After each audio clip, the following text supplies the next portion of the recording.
Hello, everybody. This is Brenda Miller. I'm a Stampin' Up! Demonstrator in Basking Ridge, New Jersey, and I go live every Wednesday at 3 o'clock Eastern Time to share with you some of the things that I've been working on and things that are going on and, whatever happens to be happening. So, big news today. Today is, let's see, September 18th, and Stampin' Up! Has free shipping today only. So those of you who might have a little wish list going on, today's the best day to go ahead and place that order. You can do so. You can check out my blog at brendamillersu.com, and at the top of the blog you can say shop with Stampin' Up! And it will take you over to my store and you can place your order and get free shipping. So it's always a good day in the neighborhood when we have free shipping. So anyway, that is the biggest news of the day. But today we are going to work with another template. So I've been working my way through all the templates that are found on page 22 of the Stampin' Up! Catalog, the 2024-2025 catalog, and we're up to number 16. So let's go ahead and take a look and see what is going on. So as we pop over to my desktop, this is template number 16. So as you can see, super, super easy, especially the way that they have it. I mean, you can, of course, dress it up if you'd like, but this is a standard card. So it is 4¼ by 5½ That's the card front. The card itself is 8½ by 5½. Okay, so that's how we have that. And then this little piece in the middle here it could be, any size, but I came up with 2¾ inches wide by 4¾ inches tall. So that's how that is. And you can, of course, use any paper there. I, of course, like to use DSP. I find that's the easiest way to use these templates, and it's the easiest way to make cards. So we're going to take a look at some things. This little banner here, you can, of course, make it any shape that you want, but this is about, let's say, you know what, we're going to measure it. Let's see, I'll just get my quick tool out here. I've got it about 2½ by 1 because it goes about halfway through the card. So let's look at that. So anyway, those are the simple measurements that I used for my cards that I'm going to make today, but you could tweak it a little bit any way you like. But as you can see, it's super easy. So let's go ahead and make our first card. I have a couple today. Just two. But I want to share with you some fun things about this card. First one is, I don't know about you, but I always fold my card in half so it opens like this. But you can also fold your card and cut it a little differently so it opens like this. So the card front is still 4¼ by 5½. You can, of course, turn it this way too and have your card open this way, but I like when it opens from the top, and I always just forget. I just out of habit do I cut it the other way. But this is a piece, it's 11 by 4¼ and I just scored it at 5½. So just something, just changing things up a little bit. And then I took a piece of the same color cardstock. This is Pecan Pie, just so that you know. And it, I've embossed it with this fun embossing folder. It's called Timber. Okay. Here you can see that the way I have it here, the grain is going across, and I just put my paper in this way. Okay, so I ended up with, looks like a tree, right? So we're making a fall card here, so I needed a tree going on. So I'm going to go ahead and adhere this. Let me grab my glue and my little holder here. Again, I like to use glue, wet glue, when I'm adhering anything that's textured so that it gets in the nooks and crannies. You've heard me say that a million times, but that is how I like to do that. So here we go. Put that on the card. Now, why would I do this, right? Some people say, oh, what a waste of paper. You're putting the same color onto the base. And I just like the way it looks, and in this particular case, it shows I didn't have to emboss the front of the card. I prefer not to emboss the front of the card. It's a little tricky with the machine, the Stamp and Cut and Emboss machine, but I mean, it's not impossible, not at all, but I just prefer to do it this way, so I put that on the card front.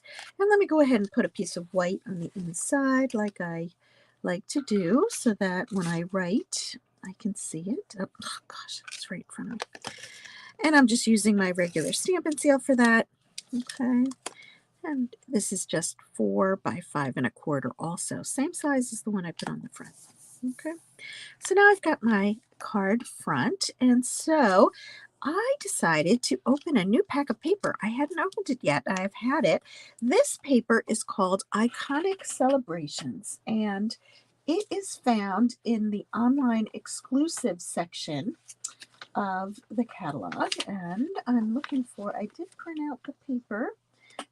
And it disappeared. But if you do a search on online exclusives, when you go to the online store, it will bring up, here we go, it will bring up a bunch of different items. And this is the Iconic Celebrations Designer Series paper. So you can see it has designs that can be used for lots of different things. And actually, I have the paper here. It's probably a little bit easier. But I wanted to look at the fall one. So here are some pumpkins. You can see the reverse side of that has a fun print. It also has, let's see, Christmas trees on one side and some fun berries and leaves on the other. I'll just show you a couple more. This is some leaves on the back and some fun candy canes. And you can see that these are 6 by 6 sheets of paper. And this is the one I decided to use. This is the acorns on one side, and the flip side has Cajun craze background with polka dots. So that's the one I decided to use. Oops, and then there was one more sheet in here, is this fun stripe. And this is these colors, let's see, are Old Olive, I think, and almost Mossy Meadow. So you can see that they coordinate perfectly. And so those were the 2 sheets that I used. And you can see that there are many other patterns in here for different holidays. There's even some birthday with some candles here and some sparklers. So very versatile, iconic celebrations. So if you're interested, you could look for that online only. But as you can see, I took the acorns and I cut it down to the 2 3/4 by 4 3/4. And I'm going to adhere this to the card front. Again, I'm putting it on something that's textured, so I'm going to my wet glue. Even though I don't love it, I always do it. So here we go. So we'll lay that down. And then rather than just put a sentiment all by itself, I decided to use some DSP. And I went ahead and I die cut using the Stylish Shapes dies. It's one of my favorite shapes, the ones that dies that I use the most often. And I'm going to go ahead and put that here. And you can see that this die cut both ends. And all I'm going to do is cut off the end that sticks out. So I'm just going to use regular adhesive for now. And I'm going to lay it down so that it sticks out a little bit. And all I'm going to do to get rid of that is to take some scissors, paper snips, and just cut that right off. All right, and there we have it. And so then we need our little message, and I'm going to use a strip of basic white, and I'm going to take my Simply Said stamp set. Again, I find this the most versatile set that we have. It's designed to be that way. I love that it has 2 different fonts, and we could make this a birthday card. I'm going to make it a thank you card. I'm going to take out my Pecan Pie ink pad. And we're going to tap, tap, tap, and stamp that right on here. Now this piece was just the extra when I trimmed down my paper to get 4 of this size, the 4 by 5 1/4 from a 8.5 by 11 sheet of paper. I just have to do that. My light is a little funky today. Even bought a new one, and it must be the bulb or the outlet, even though my husband does not believe me. Keep telling him. Anyway, so forgive my light for blinking. Here we go. We have our thank you, and I'm just going to flag this end. And to do that, all I do is cut a line down the center as deep as I like it to go. It might not be exactly the same angle. And then I'm going to go from one side and cut right to that line. And then I'm going to flip it over and do the same thing on the other side and cut to the line. So you can see, there we go. And then I'm going to see how I want it. I want it to stick out a little bit. So I'm going to actually just go ahead and adhere it down with my regular adhesive. Like so. I'm going to push it over a little bit and then trim off the part that I don't need. And voila. There we go. There is the card with the basic, oops, where's the template? Right here. Here's the template, so you can see it's the same design. All right. Now, I'm just going to dress it up a little because I want to show you some fun glass beads, faux glass, and we're just going to go ahead and take some of these. I'm going to use the green ones. Might not be exactly the right color, but I'm going to go with it anyway. And I'm using my Take Your Pick tool. And I'm just going to put 2 down, 1 here. I'm using the pointy end of my Take Your Pick tool today. Just working better for me for these little dots. And just pulling them off. Okay, so by doing so, we now have a little bit of glitz. It doesn't really shine. It's just they're kind of matte color, but it's quite easy, simple card that you can make. Now, think about it. When you've got all these different designs for this from this iconic paper pack, Iconic Celebrations paper pack, you can make dozens of different cards. And just so you know, from each sheet of DSP, if you do it just this way, you'll get 2 cards out of each sheet, and there are 48 sheets in this package. So lots and lots of opportunities. But I didn't stop there. So let's go ahead, and I'm going to take out a different card and a different set of designer series paper.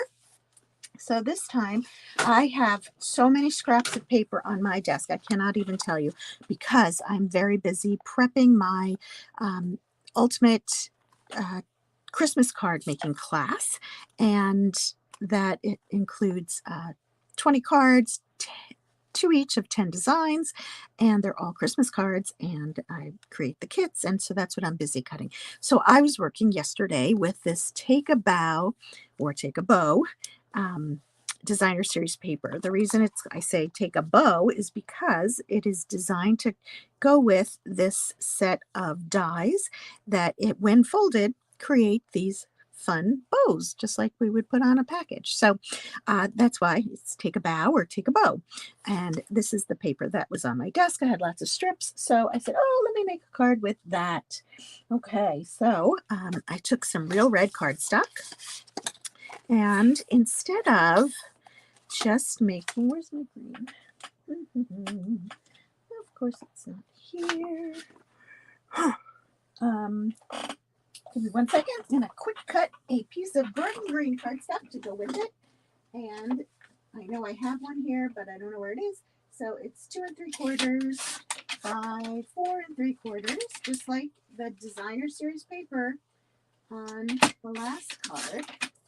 Good thing my cutter is right behind me, so I went ahead and cut that.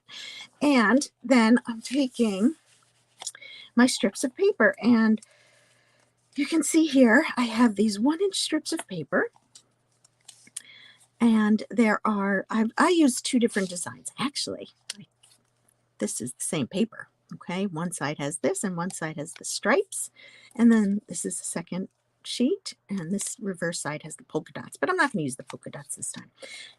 So I want to lay down my my strips to make the design for the center piece. Okay, so instead of just using a solid piece, a single piece of designer series paper, I'm going to go ahead and use 5 different pieces. So I'm going to go ahead and lay down my, whoops, need to leave a little bit more of a border. Okay, sorry about that. So we're going to go like this. There's one. And you saw that I just put 2 stripes of adhesive because I knew that I don't need to worry about there being space in between. Because actually, if you added up 5 pieces of 1 inch, it actually comes out to 5 inches, right? If you put them together. And our piece of paper here, the outline is only 4 3/4 inches. So what do? We put it at the top and we put it at the bottom. We've got those 2 sets. And this piece in the middle, we're just going to go ahead and overlap it a little bit. This makes everything, it's so forgiving, such a forgiving design. And here we have a nice little piece for the center. It's a little busy, but because we've got a nice thick border, it makes it, it tones it down a little bit. So I'm going to use my regular Stampin' Seal to lay this down. Notice I didn't do anything fancy on the front. Oh, and I forgot a step up that I wanted to do on the last card. We'll have to go back to that.